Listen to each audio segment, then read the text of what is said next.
আসসালামু আলাইকুম দর্শক, সবাই কেমন আছেন?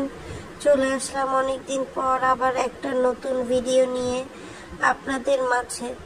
ঠান্ডা জ্বর জনিত সমস্যার কারণে ভিডিও আপলোড করতে একটু বেশি লেট হয়ে গেল। তো আপনাদের সাথে লাস্ট ভিডিও শেয়ার করেছিলাম যেখানে মিমের মুখোশ টেনে আমরা ছেড়ে দিয়েছিলাম। তো আজকে আবারও মিমকে নিয়ে কথা বলবো। আজকে থাম্বনেল দেখে বুঝে গেছেন যে কি বিষয় আসলে কথা বলতে যাচ্ছি। তো আর দেরি না করে চলুন শুরু করা যাক আজকের ভিডিওটা।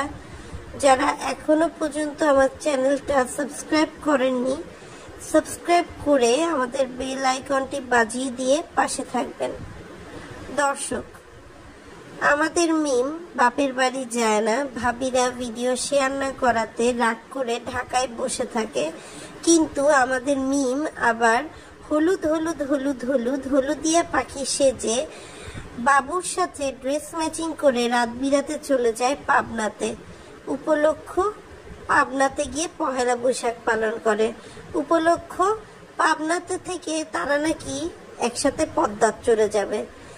এই ঘটনা যেদিন প্রথম মিম বলেছিলাম সেদিনই বুঝে নিয়েছিলাম একটা ডাহা মিথ্যা কথা বলেছে। কখনোই এখান থেকে সে পদ্মার চড়া যাবে না। মিম খুবই স্বাভিমানী একটা মেয়ে, সে যে থুতু ফেলে সেই থুতু কখনোই আর চাটে না।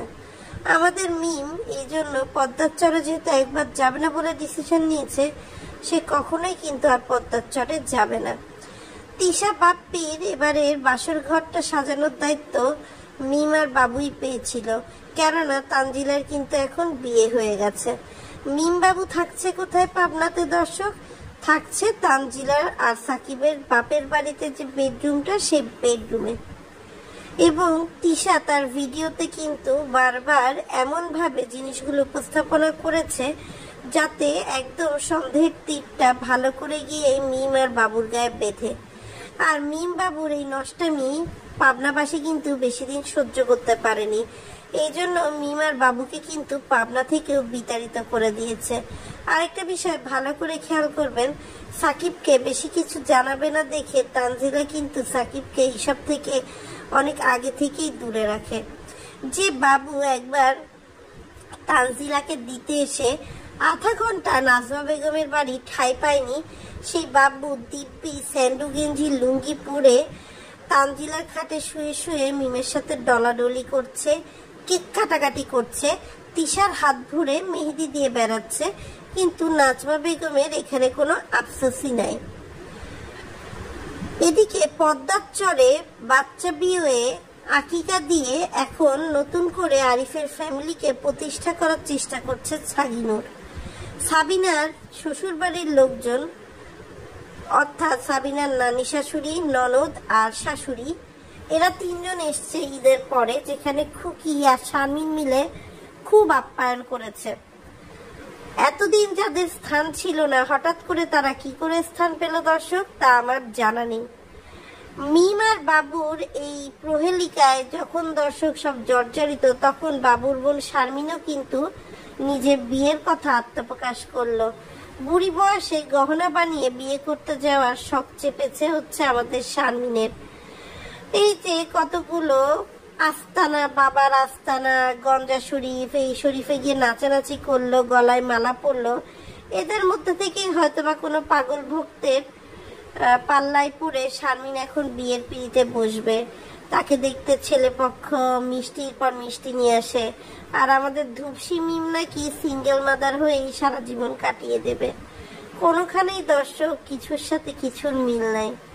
আরেকটা বিষয় দর্শক খেয়াল করলাম, আমাদের তিশা আপু এই বয়সে এসে বাপ্পিকে দিয়ে হাতে নিজের নাম খুঁজানোর নাম করে ঢলাঢলি ঢলাঢলি রঙ্গলীলা করে বেড়াচ্ছে। তার সাথে এটাও দেখলাম এই পাকনা বয়সে এসে তাবিয়ার আকিকা দেয়া হচ্ছে। আমি একটা বিষয় বুঝলাম না, বাপ্পি তিশা পাবনায় চলে গেছে প্রায় 1.5 বছর হয়ে গেছে, আর তার আগে তো নাজমা বেগমদের সাথে আসা যাওয়া ছিলই। তার ফুপ্পি দেশে থাকা কালীনও যে আকিকা দেয়া হলো না, হঠাৎ করে মিম আর বাবুর সামনে এত বছর পরে সেই আকিকা দেওয়ার কারণ আসলে খুঁজে পাওয়াটা একটু মুশকিল দর্শক। অনেকেই প্রশ্ন তুলেছেন, ঈদের সময় মিমের হাতে M+S লেখা ছিল, এই এস হয়তোবা সানিরই নাম, কিন্তু আপনারা হয়তোবা ভুলে যাচ্ছেন যে আমাদের মিমের সাথে শারমিনেরও কিন্তু বিশেষ একটা সম্পর্ক আছে। শরীফ থেকে শরীফা হলে যদি নাটক আটকায় যায়, মিম আর শারমিনের এই সম্পর্ক যাতে প্রকাশ্যে না আসে, এই জন্যই কিন্তু মিম বারবার নিজেকে বাবুর সাথে অ্যাসোসিয়েট করে বাবুকে ভাইয়া ডাকে, আর শারমিনও ভাব দেখায় যে তারও অন্য জায়গায় বিয়ে হয়ে যাচ্ছে। আসলে ঘটনা কিন্তু 2 × 4। আমরা যে আসলে 2 দিনে 6 করতে চাই, সেই 6 কিন্তু এখানে কোনো জায়গায় নেই।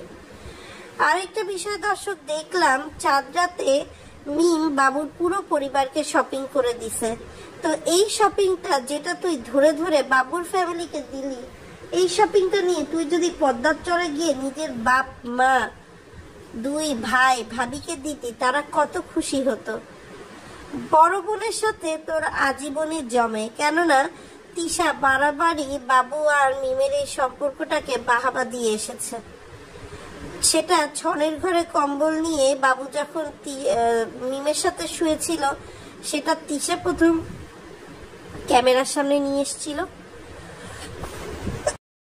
আবার এখন যখন তানজিলার রুমে বসেও তারা ঢলাঢলি করছিল, ইচ্ছা করেই কিন্তু তিশা ওই অংশটা রেখেছে যে এই বন্ধ কর।